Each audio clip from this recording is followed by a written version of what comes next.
Setiap harinya, Degus Kirana Putro selalu disibukkan untuk memotongi sejumlah kain di rumahnya. Pemuda berusia 28 tahun ini memotong kain untuk dibuat menjadi sebuah tas. Warga Kelurahan Ngronggo, Kota Kediri ini mulai merintis usaha tas sejak di bangku kuliah pada tahun 2018.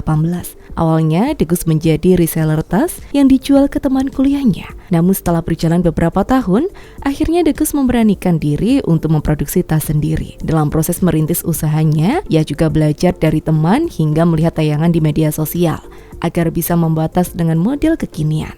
Berkat kerja keras dan ketekunannya, kini hasil karyanya mampu terjual di kota besar hingga negara Malaysia. Berbagai macam tas yang diproduksi mulai dari tas selempang, tas ransel, hingga tas ponsel.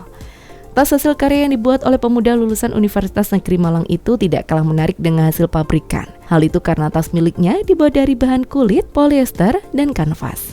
Mungkin di bagian produksi sama pemasaran ya mas yang paling inti, karena kan saya juga jurusan geografi, nggak belajar pemasaran, itu belajar lagi bagaimana cara menjual produk yang baik dan lain-lain, foto produk ya. Untuk bagian produksi ya saya belajar otodidak dari YouTube, karena memang nggak ada basicnya di konveksi atau di bagian produksi, seperti itu sih. Cuma sampai sekarang juga masih tahap belajar. Kalau jenis tasnya apa saja mas yang diproduksi?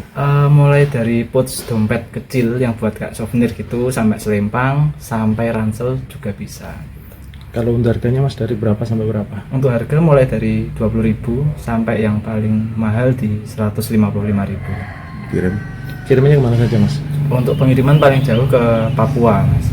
Degus memilih membentuk tas hasil karyanya dengan model kekinian sehingga banyak anak muda yang menyukai hasil karyanya. Dalam 1 bulan ia mampu menjual hingga ribuan tas.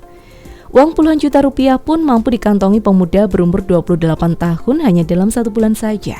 Bapak dari 1 anak itu menjual tas karyanya mulai dari harga Rp20.000 hingga Rp155.000 tergantung jenis tas yang dibeli.